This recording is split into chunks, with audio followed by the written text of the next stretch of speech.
So, my name is Elizabeth Greer, and I'm faculty and an advisor in the Radiologic Sciences Program. And our program has originally, give you a little history, our program originally started in radiography and nuclear medicine, and I'll tell you a little bit about what those are. And then in 2007, we saw changes in the economy also coming, and so we moved our program from an entry-level radiography to a degree completion. So what does that mean for you as a prospect of somebody who might want to go into the field? So there's 5 areas that you do what is known as primary pathways into medical imaging. Nuclear medicine, radiation therapy, which does the treatments for cancer, radiography, which shoots all the x-rays, sonography, ultrasound, and then MRI, which is magnetic resonance imaging, can be a primary pathway. In this state, we've just begun to see people that are primary, meaning that's the only education they have, okay? Then once you do your primary, you do your post-primary, which you can do second and third and fourth certifications. Like we have one faculty member, Rebecca, she has so many letters behind her name, I can't even tell you how many certifications she has. The other pathway, which Karen will talk about today, is doing a degree completion. So what does that mean for any student thinking about going into our field? That means that, and if you pick a pathway, a primary pathway, and to stay here at UNM, you would do nuclear medicine. So we do have one primary pathway, and that's nuclear medicine. The other option is to do a primary pathway through one of the other 6 schools in the state of New Mexico. You get your Associate's Applied Science degree at there, which then transfers over here, and then you finish your degree completion. What's nice about that, which I find with, and I'm gonna lump you, with the millennials is they wanna get in, get out, and get on their way. They wanna get a job and get going, but then they can continue on and do their bachelor's degree while they're a working technologist, which for some works out really well. For others, they wanna just do it and get done. So my first question to you is, now comes my advisement hat. So are you strong in math and sciences? I'm all right. Okay. Good. So normally if a student says either they're all right or yes, I'm good, then they're probably pretty okay. All right? So with that in mind, we normally talk to our students about, 1, do you like math and sciences? Do you find yourself to be comfortable or enjoy math and sciences? And if that's the case, then normally they're probably a person who can then lead into a health sciences or a medical imaging, as well as any of the other sciences. So what we do is we, at these talks, because we give a lot of these talks, we want to introduce you right from the very beginning. Okay, so we want to give you an idea of what it is, and many students don't know what medical imaging is. So I'm going to ask you, have you ever had an x-ray? Yeah. What kind? I broke my arm, and my mom was an ultrasound tech for a while, so I've heard stories from her about stuff. So you kind of know that whole deal. Yeah. And you also know that that's a pretty good gig. Yeah. I mean, it really is. To be a sonographer, you can travel around the United States, you can make a good income. I'll speak for myself. I started out as my primary pathway, one of those 5. So your mom was primary ultrasound, and then she went on and did post-primary certifications. So that means she got certified in other areas, such as OBGYN, that's where she did babies, or she went into abdominal, or she went into vascular. So you can do post-primary, so you can continue to grow. The millennial generation likes that because they want to come and go. They want to go to school for a while, and then they want to get out and do some working and making some money, and then they want to go back to school for a while, and then they want to come out. And it works really well in medical imaging. That's kind of what medical imaging is about. So now I'm going to ask Karen to introduce herself and tell us a little bit about why she's on this trip with us today and how she came to where she is, because her experiences, and talk about all the different things that you've done in your career. Well, my name is Greer and DeVincenzo. I am considered a non-trad student. I graduated from my primary university back in 2000 with my associate's degree in radiography. I took a job and worked for a major trauma center for that first year, and then I got picked up to do mammography, which is kind of another modality you can go into. So I kind of did that interchangeably for about 10 years. And then I was recruited to do clinical applications specialist for a company called Radiological.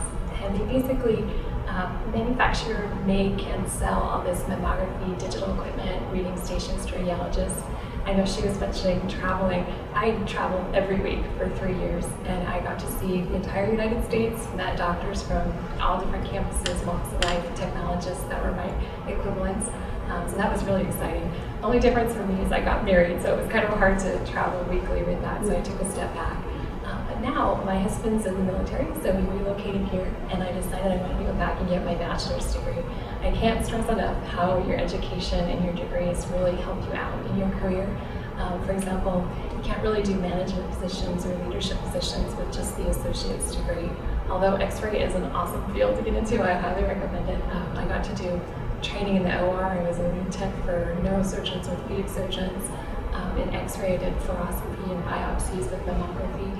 So there's all these different little fingers that kind of come off of this main tree trunk of radiography. So I would encourage you, no matter what, if you have any interest in healthcare, I think this suits a lot of people because, like Elise was saying, you can come back, you can change, you can go into the business side of things. I'm considering teaching at the university level, so it's kind of neat. You can pick and choose from all these different facets with your core education. So I don't know if you have a desire for healthcare since your mom was kind of in it. I actually used to think ultrasound was pretty cool too. So, but I think any avenue you choose, you can always change. And I think I'm a good example of that. Here I am 16 years later, going back to school and changing up what I want to do to kind of bump up my credentials a little bit more. That's really cool. Yeah, thank you. Do you have an interest in medical imaging at all, or what? Yeah, I think so. Right now I'm a biology major, and I've been leaning more toward PA school, but I think radiology is really cool too. So I was really excited for this talk today. They also have RAs, which are radiology PAs. I don't think they offer it in the state, from what I understand. But I did have some friends that started as X-ray techs, became CT techs to get the bachelor's piece, and then they went to school back east for like 2 years to do the RA PA, which is kind of cool too because you're not taking all the things that a radiologist has to go through because they go through pre-med, med, and then 7 years of training for just radiography or radiology. So that way you're still kind of like a PA would be to a physician. You're still doing that piece where you're diagnosing, but it's just a little bit less intense. Exactly. So, And what's really nice about our field is we've had 5 nuclear medicine technologists graduate from the PA program here at UNM. Oh, really?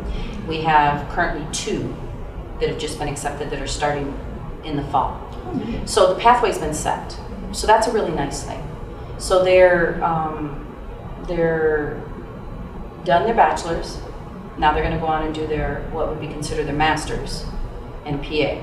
And they're highly sought after, and especially going into the medical imaging department.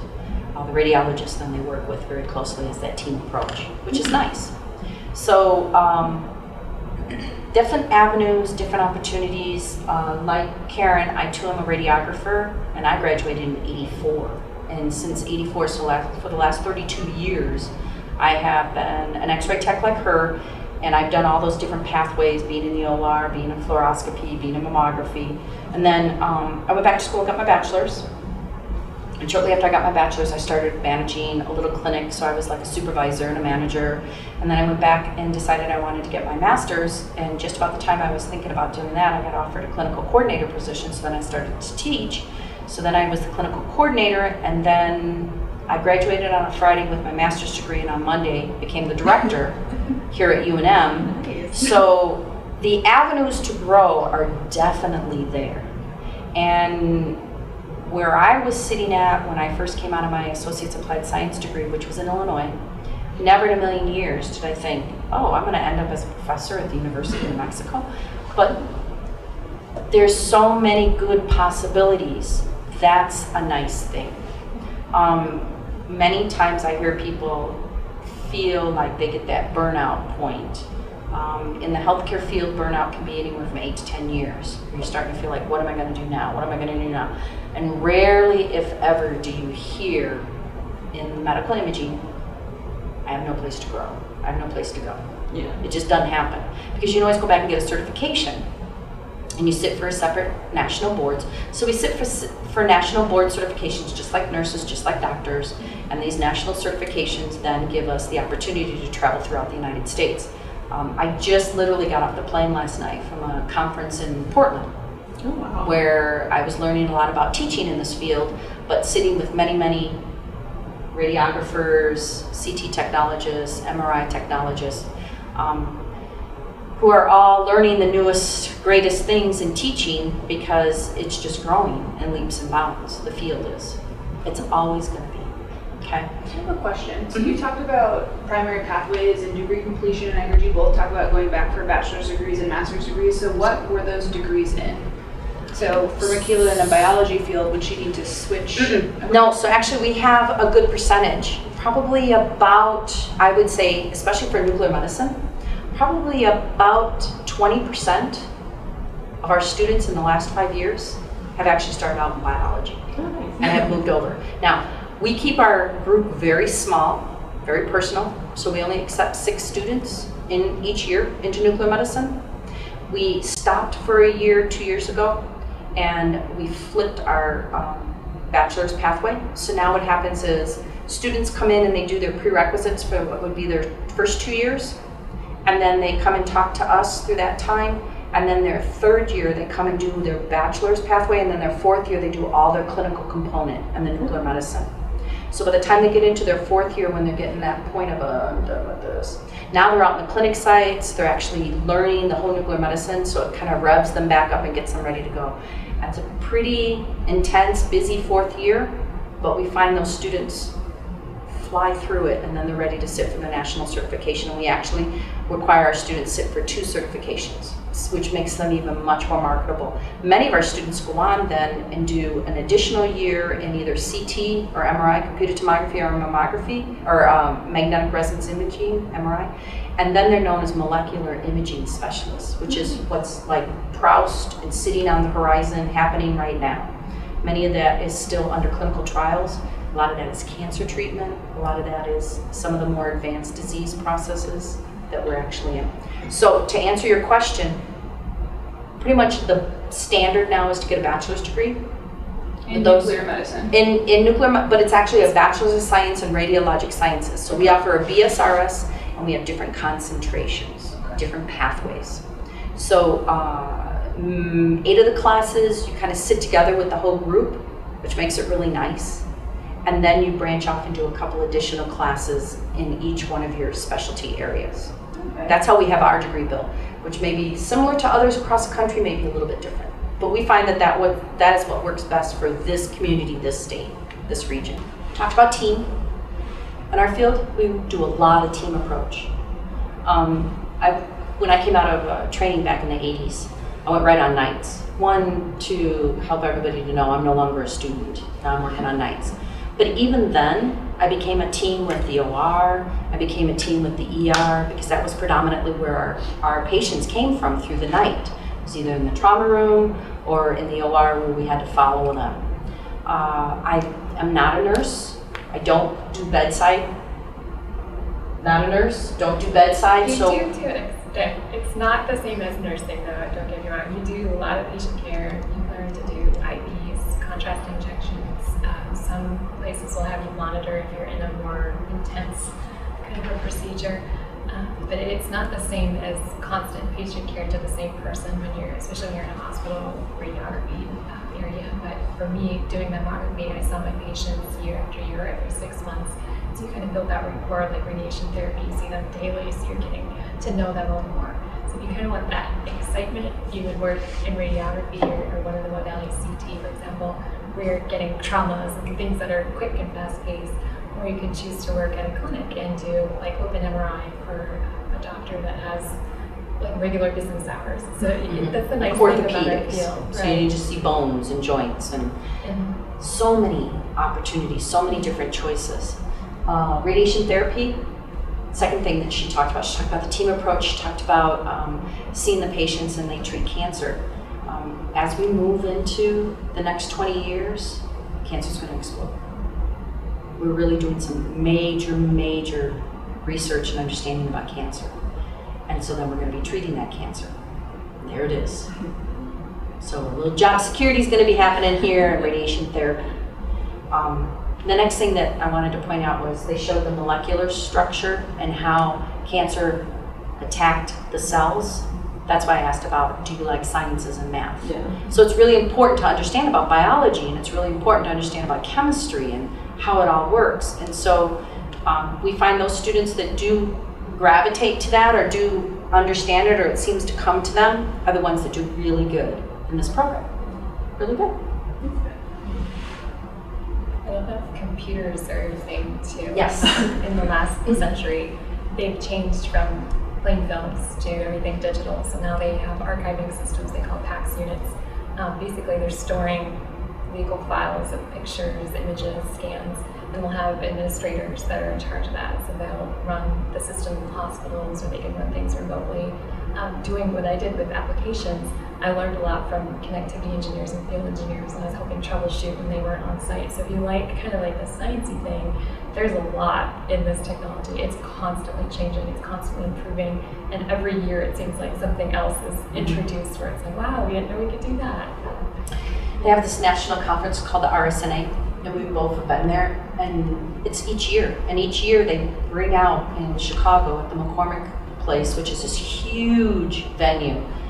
Each year they bring out the newest, bestest, greatest, and what's being used and utilized in medical imaging. And I was there last November, and I heard a statistic that said approximately 3 months after a piece of equipment hits a hospital, it's already obsolete because there's something newer, faster, greater, better out there. So that's how fast medical imaging. And what's interesting to see who now is getting into the medical imaging field, which I had never identified before. It was like, wow, like everybody and their brother now is in medical imaging. Could you all talk a little bit about that fast-paced technology? So I worked in radiation physics for a while, and we talked a lot about technology because our competitors would be like, you have the best machine. And we talk about, well, we know how to use ours really well. So could you all talk about that rapidness and how you stay up to date, or how you... I can give you an example from the mammo world, for example. Normally they did plain film, then they switched to digital components, and there are two competing companies. Everybody wants all the business, like you're saying. Then they invented tomosynthesis, which is a new way of doing things. It's almost like having a CAT scan of the breast, and we can see things more vividly. They usually go through approvals. So anything that's introduced into the market goes through an FDA approval. They'll send them through beta trials at specific hospitals that agree to test both ways. They'll take all that back to the FDA, and it takes a good 2 years to get the final approval before they can introduce it to the market. So at RSNA, it's the greatest example because all these radiologists, contractors, everybody comes to kind of see what's being invented out there. So they'll have prototypes of machines. They'll show you things on screens. They'll show you scans from patients that they've done at their beta sites. And then they'll let you know how far out they are into launching it into the market. But it's like that. You'll have like GE and Hologic are big competitors. Hologic did the tomosynthesis first, but GE will start building theirs on their way of doing things because they have different machines altogether. So if that's what you mean, like the competitiveness and how it gets put in, it's mostly a lot of people in the market working with the things saying we could do this better, and they'll bring their ideas to these big companies and say, invent this for me. I know Hologic was working with an MRI manufacturer to do breast biopsies under MRI. That wasn't something, a modality they normally chose. They usually did it in radiography, mammography, or ultrasound were the main ones. So they're just trying to see what can we do in other modalities and how can we improve our skills knowing what we know about cancer treatment and the things that they're finding out. A lot of the hospitals will have a tumor board, will have the pathologist, the radiologist, the physician treating the patient, technologists there to kind of go over individual cases and say, this is what we found, this is what we're looking for, and this is how we're going to work together to provide this for patients. Team. Yeah, it's very really much are team driven, which is really nice. Being in a team approach really gives you the opportunity to shine, to show what you know, and to learn. So I find that that's probably one of the biggest draws that's been for me, is throughout my whole career, all I've been doing is constantly learning. Constantly learning from the radiologist, constantly learning from my colleagues, my coworkers, constantly learning going back to school because there was more avenues to grow and change and better my career and make it more what I want to do. Travel throughout the country in a different way, and that I picked up and moved and then lived here for a while, then picked up and moved, then lived here for a while, then picked up and moved and lived here for a while as I bettered my career. So lots of nice avenues to make those decisions. But I'm also here to tell you that there are, and we'll talk about it. So there's the primary pathways again. So there's where mom falls into one of those. She was a primary pathway and sonography. And then I'm sure she went on and specialized in certain areas. That was pretty much what they do. My sister was a sonographer also. Where do you go to get specialized? So you're getting an associate's and then a bachelor's, Mhm. and then you mentioned certifications. How do you get those? So you can do some of them here at UNM. Okay. So UNM has the CT, the MRI, the nuclear medicine. Nuclear medicine can be a primary or a post-primary, meaning you get a primary like radiography and then you can go on and do nuclear medicine, or you can do it as a standalone along with your bachelor's. Nuclear medicine or magnetic resonant imaging, MRI, can be a primary or post-primary. In this state, we're the only ones that teach it, and we teach it as a post-primary. There are programs that offer, there are different institutions or teaching sites that offer it all solely online, but you then have to be careful because you have to get your CT certification. That means you have to do your competencies. That means you have to go out and actually perform the exams. So we have to demonstrate that we're competent in what we know. So we do competencies, nursing does competencies, medical field doctors do competencies. They call it a competency-based learning approach. So we have to go out and demonstrate that we know what we're doing. So in order to do that, we get in a program and we learn the information, and then we go out and we get clinic sites and we do competencies. We actually have our clinic sites set up so our students actually do that, but there's programs out there that don't. So it's always be aware of what you're signing up for when you start to sign up for something, because it may not provide all of that. I would also caution you too to make sure that the facility that you're learning with is accredited. It's so important because I've worked with students from kind of like these little sci-fi programs, and then I've worked with university students, and a lot of it, when you're a technologist, you're training the students that come after you. I've noticed there's a big difference in their abilities, and I think having that accreditation, knowing that you're going to have to sit for a national registry after every certification, so you'll have one for an X-ray, you'll have one for ultrasound. You want to make sure you're being taught that information so it's not a waste of time going through. And then, like Elizabeth said, you have to have that clinical component where you're working directly with patients and it's documented and sent in for these registries. So make sure you pick somebody that has that affiliation with that. So my name's Elizabeth. I'm faculty here over in the School of Medicine in the medical imaging field. And this is Karen. Hi, I'm a BSRS student and working on my bachelor's in radiologic sciences. And your name is? Emmanuel. So we'll talk a little bit about medical imaging. Kind of encompasses 5 pathways. So we'll jump around and talk about those. So again, now what I'm going to do is I'm going to have everybody turn on their X-ray eyes. Okay? So I want you to hold your hand up. Okay? So that image over there, this image right here, is this a left hand or a right hand? Left hand? Anybody else? There you go.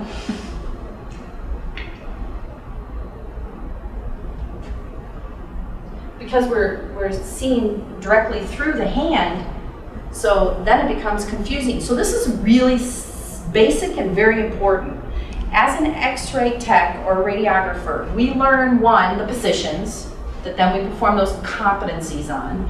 And 2, we have to label our images left or right, because there has been documented cases where the wrong limb or the wrong finger or the wrong arm has been inappropriately removed in OR because things were not properly marked. Oh no.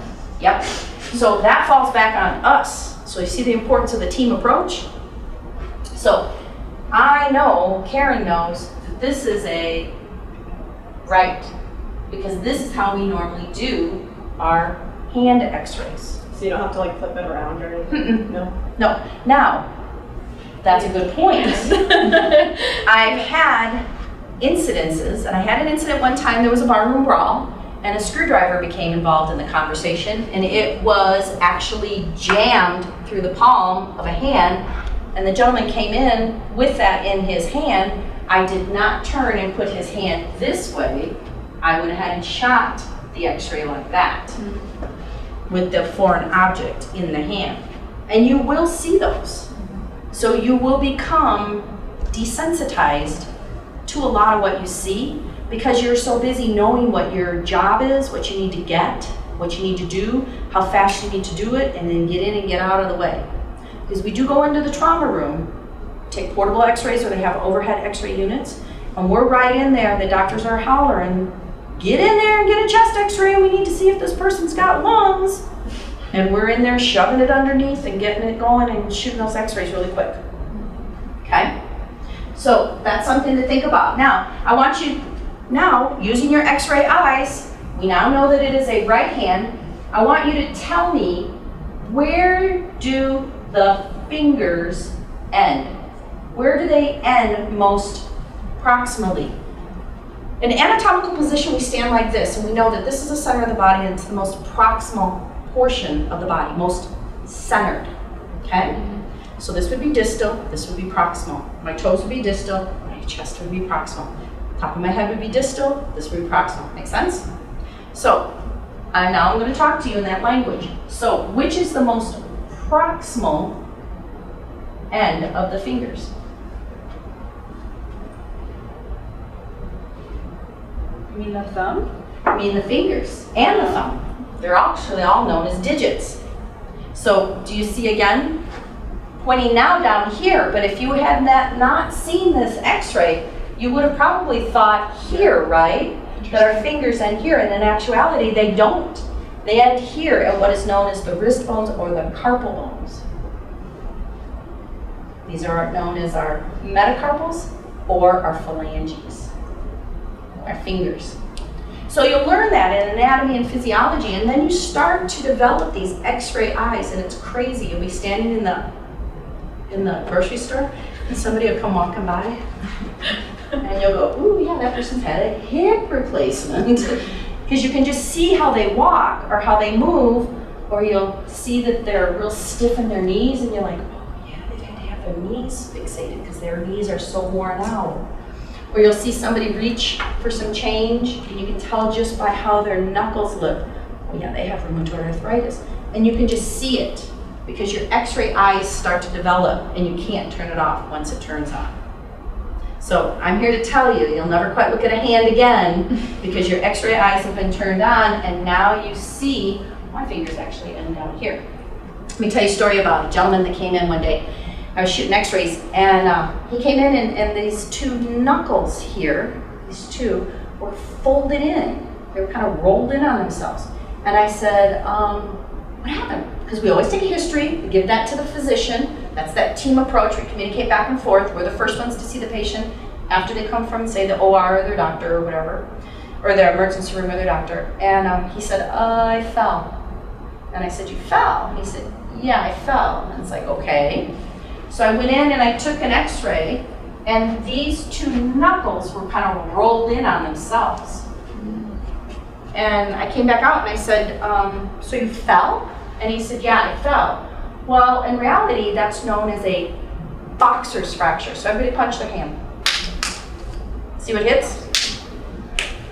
It's the only way you can do it, is by punching something. It's known as boxer's fracture. And that's why they call it a boxer's fracture, because you punch something and it rolls in. So I came back out to him in the x-ray suite, or x-ray room, and I said, so you fell? And he said, yeah, I fell. And it's like, okay. I just write the history. Patient states, apparently he fell. But we all know he punched something. He punched a wall, he punched a face, he punched a door, he punched something. So you'll learn after a while even to look at images and know the story.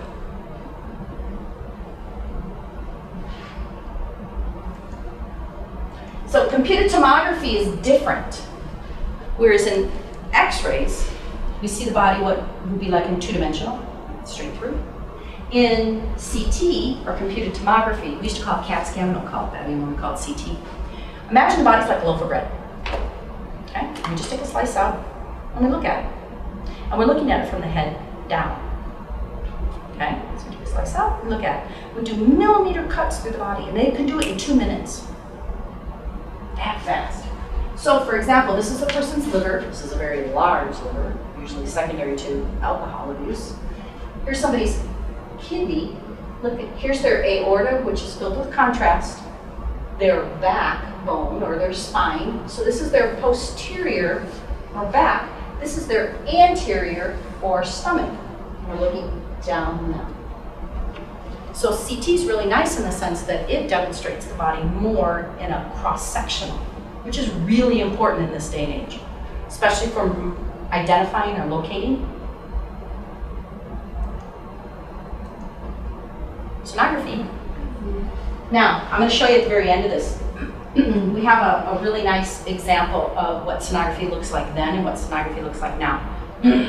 Excuse me. So this was, my daughters are like 25 and 28. So this is what I saw 25, 28 years ago, and I'm like, oh, it's just like her father.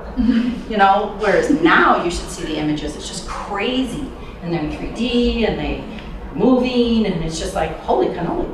Could I just raise that child there? So sonography uses sound waves, uses no x-ray, which is much more safer.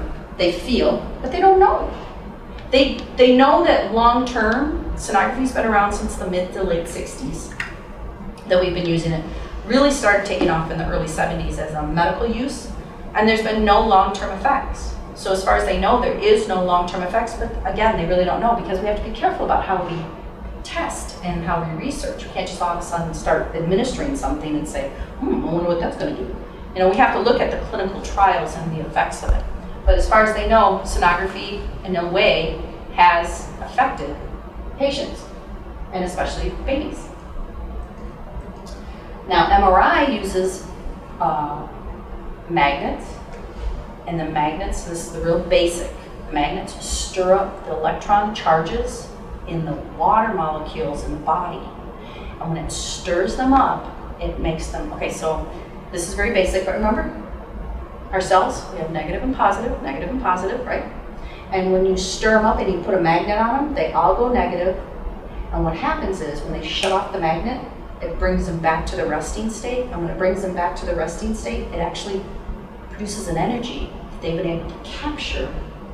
And that energy that they've captured, they now make into an image. And it's a beautiful image because it shows not only bone, which X-ray shows really well, and soft tissue, which CT kind of sort of shows, but not as well. It shows, look, this is the fat tissue, this is the spine. We've got so much, we can see the fluid in the person's belly. It's just really, really nice. Real nice image. MRI makes pretty images, pretty pictures.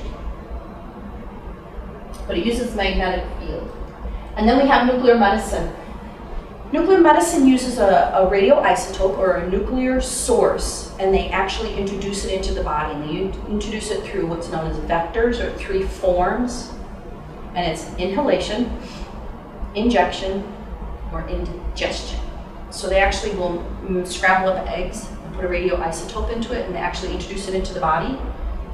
And the patient, it goes to their GI tract, and they track it. This person here had an injection. So you can see not only where they had an injection, but then you start to see the hot spots. This is where it starts to go to the growth plates, or where this person has a lot of activity in their body. They use what is known as a tracer, and the tracer is usually sugar, glucose. And the body, especially growth plates in our body, loves sugar. And so things will go to it. Cancer also loves sugar. So nuclear medicine is used also a lot in the treatment of cancer, or in the diagnosis and or treatment of cancer. I had a question about that slide. So with nuclear medicine, this looks kind of like an imaging application, but I know that folks can ingest radioactive stuff to treat cancer, like it'll target a certain area. Do you all study that part in your program as well? Yep, we do both. Cool. Yep. So where will we work? So we can work in many different places. So I've done hospitals, I've done physician's office, I've never worked in a laboratory, I've worked in imaging centers, I've done outpatient, I've done research, and I'm a teacher. Cool. So the point being is, I've stayed in medical imaging, but I've done already that kind of 5 pathways that this generation will branch out and do. So though I am a baby boomer, I actually have taken on more characteristics of an Xer or those millennials that are going to be coming and going and coming and going and coming and going and doing those things. Karen talked about different pathways that she's already done. So being that we have all these different pathways that we can grow and change, it's nice because you get restless, irritable, discontent, want to do something else, and you can go and do it. So many of us work 40-hour work weeks, but I'll tell you right now, opportunities are endless, and that we're pretty much type A's. We like to go, go, go, and do. So many of us work 2 and 3 jobs just because we can. So we get out there and we find all these different things that we get to do and we can do. And so, but there are opportunities definitely to be part-time at certain points in times. I had children, so I kind of went off shift, worked opposite shifts, made more money, get to work weekends. So that's the nice thing about our field. We can do all those things. We're not locked into just a desk job Monday through Friday. Everybody wants to know this. So these are the 13 statistics. I put 15 on, so maybe I can grab them all. But the point being is 2 years with an associate's degree, it's not a bad gig. And then you come back and you start doing your additional tracks, and you can see where you really start to jump for an additional year. I would add to hospitals I've worked for, even if you've had your associate's degree as a radiologic technologist, if you get your bachelor's degree, they increase your pay scale because it matches your equivalency of what you've been working. Mm-hmm. So it doesn't hurt to get hired if you can. Right. If you want to get out there and start working, that's great, because it's always good to get your foot in the door at a different facility to kind of get them to know you and you to know them, and you kind of figure out, do I like working for this fast, crazy hospital, or do I want just a clinic job where I can work Monday through Friday, 8 to 5? Mm-hmm. So there's some good choices too. Do you find that places will pay for you to get your bachelor's degree? Yes. They can, yes. Yeah. A lot of hospitals do, I know Yep. for sure. And that's all over, because I've worked in Idaho, Virginia, like different states. So they do. Some states are a little different. They have state requirements, licensure, where you pay a fee for a license. Like New Mexico has one. I worked in Virginia, you didn't have to have it unless you worked for a clinic. So if you worked in a hospital, you didn't have to have a state licensure. So it just depends. You kind of have to get a feel for which states are which. I know Florida and California are really heavy on their state licensure and different qualifications that allow you to do different exams. Same in New York too. Yeah. So it just depends on where you want to go. Mm-hmm. So again, just to kind of wrap up, primary is those 5 pathways, and then post-primary is what you can do additionally, either right away, which many of the students are doing nowadays, or you can go back and do at a later date if you choose to want to do that. So one of the things I want to talk about is you'll hear in the state of New Mexico that we're saturated, meaning that we have a lot of students coming out of a lot of programs. So for example, radiography. We have a radiography primary at CNM, at Pima. This is DACC, which is down at State. Clovis Community College. Eastern has one right now, and Santa Fe just opened up one that was originally at Northern and Espanola, and they moved it over to Santa Fe. So lots of techs coming out doing lots of radiography, and so you begin to start to concern, well, I gotta find a job. Sonography has the 2 programs. MRI, we're here. CT, we're here, as well as DACC, and then the nuclear medicine is only there. But the point that I wanted to say is the moment you start into your clinical rotations, you're on a job. You're on the job. You're there, you're working, they're seeing you, and that's how most, if not all, of the students then get picked up, because they perform very well during their training. They see them, they work really good as the team approach, they're very patient-oriented, meaning they really pay attention to those patients and provide those patients with good patient care skills, which is what you learn. So many of them do get picked up. Some of them choose to want to move out of state. Some of them choose to want to move on. We find that our students, they go through our bachelor's program, they get out there and they get to do all the different things that they want to do. So we don't seem to have a problem with that, and that's why we keep our nuclear medicine, we keep it to 6 students. Our MRI and our CT, we're keeping it to 6 to 8 students.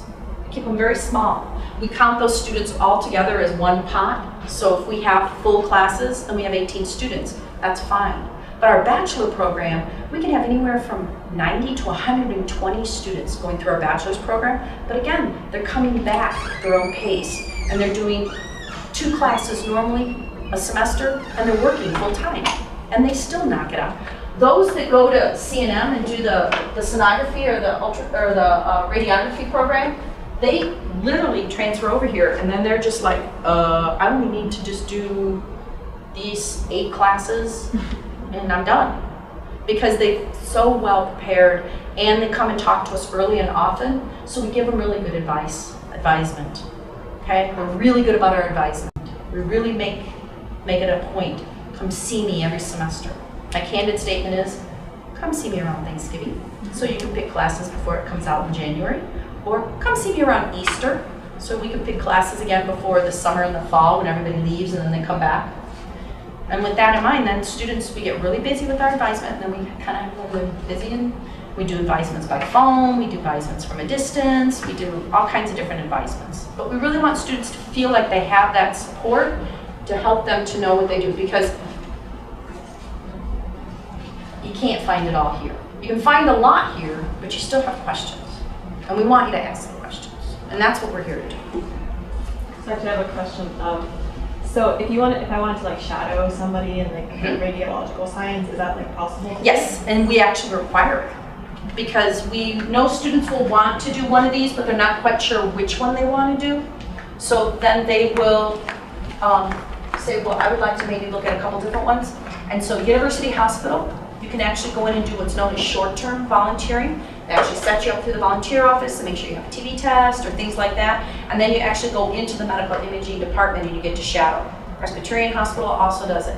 We also have it at some of the other sites. But what we do is we tell you, if you're interested in that, contact us. So I'm going to give you contact information at the very end, and we'll help make sure you get set up to do that. It's very, very important, and it's an extremely good learning experience, because you may go into it and say, this is it, I loved it, it was like cool, or you're going to say, I hated that. And that was a really good experience, because we don't want, and rarely do we get students that go all the way through our program and never practice in their field. Rarely does that happen.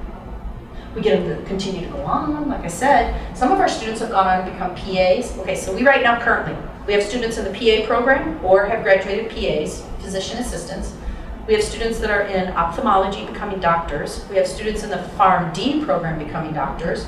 We have students that have graduated from our bachelor's program that are over at Yale University that are going on to medical administration. And he's doing his on his GI Bill, which we think is just awesome. We have students that have graduated that have gone to Arizona, that have gone to Colorado, that have gone to Texas. So this bachelor's degree is well recognized and received not only within this state. So we have students go back and forth between NMSU and Eastern, UNM. So I took my bachelor's degree and I came over to the College of Ed and got my master's degree in education. And it was very well received, and others have done it after me. So this bachelor's degree is a good, solid bachelor's, and you'll see that when you come for advisement. And I am primary advisor, so I can tell you right now, I like to go look at all those false starts, I choose to call them, students have, and I gather up all those classes, and I look to see what you have, and how we can use those. Because I think it's a crying shame. I saw a student come in with 312 credit hours and no degree. That's 2 degrees. And then some. So that's a crying shame. And I have the support through the university to say, get that person a degree. Get them on their way. We have to have them back up and do their primary pathway. That's your training. That's like your nurse's training or your doctor's training or your x-ray training from the good old days. But once you have that primary pathway, you can blast off and do all kinds of cool things in this field and make a decent income. That's the thing that I like. So if you were going to do your primary, so like if And see, that's perfect. That's the perfect terminology that we should be teaching. So like if I'm a biology major, like would I go to like CNM and do something, or could I? So yeah, you could come to us and we know enough, I know enough, our faculty knows enough about the CNM program that we can help you with even working on that and how to get to that place where you can apply for that.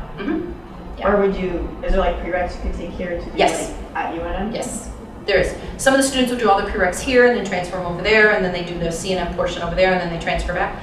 Some of our students transfer over to PIMA. Now, PIMA is a proprietor, a for-profit, so it's like a University of Phoenix. It's expensive, but they do 5 starts. That means they take 25 students 5 times in 2 years.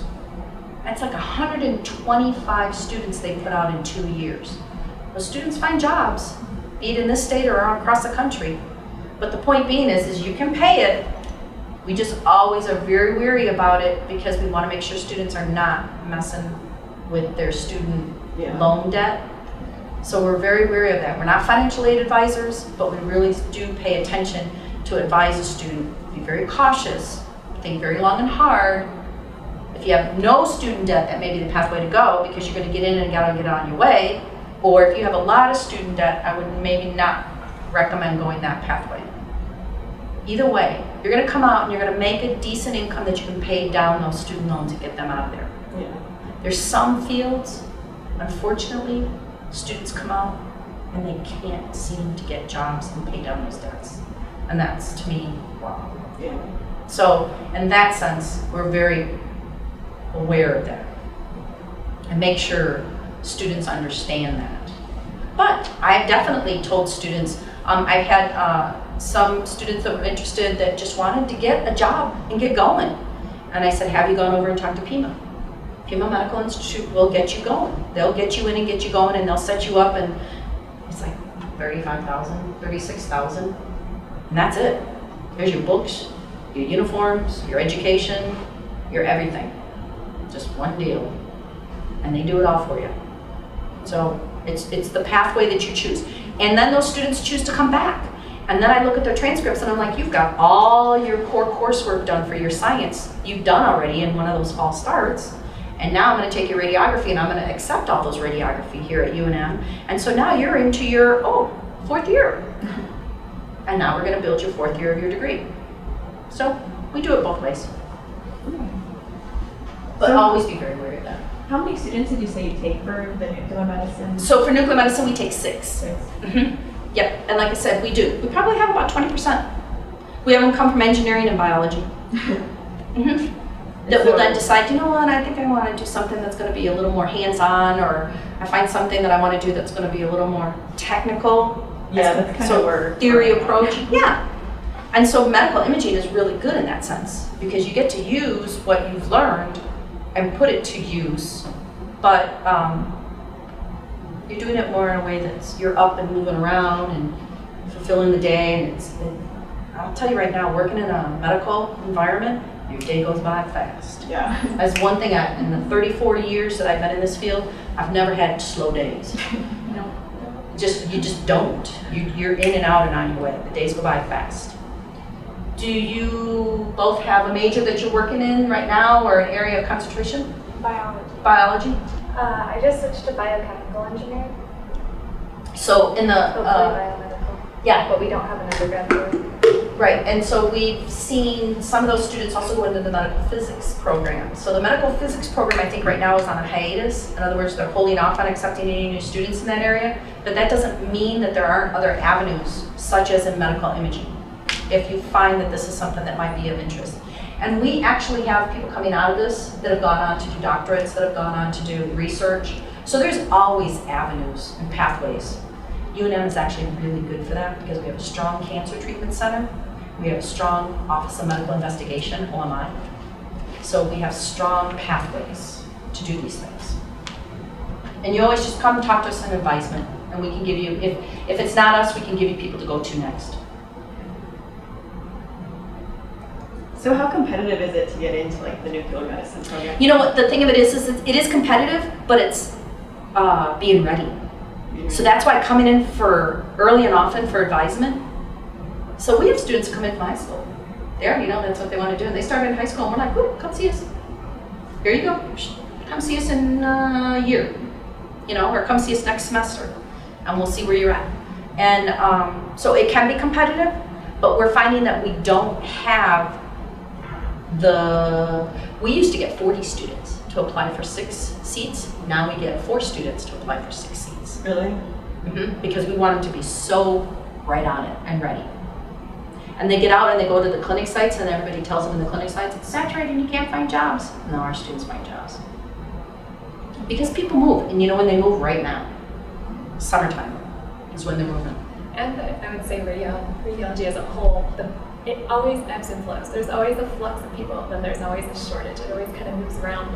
Having the advantage of having your clinical rotations at these facilities that you're interested in working in is supreme. Even getting a bachelor's degree over an associate's degree, it's moving you higher up in the ranks of everybody that you're competing with to get the same job. Plus, they've seen your face, they know you. Text talk, it's a small world. We all know each other from different hospitals, and we can all say, this student was great at my facility, they'd be a great hire at yours. So I would consider that, especially if you're looking into this field. Versus, I don't know about the other programs like Piedmont and what have you, or who they're affiliated with hospitals, but I do know working with students that went to universities really stood out when I was teaching them in our facilities, and we were ones recommending them to our bosses. And that's how it is here too. There is probably, I would say, the most important thing is this step right here. And many students will come in and they'll say, I don't know which one I want to see. So if you didn't hear, we're here to tell you, you can get hold of us, and I'm going to give you our contact information, and then we will help you to set up what it is that you want to do and how you want to go and observe and see some of these different sites. Because then you get an opportunity to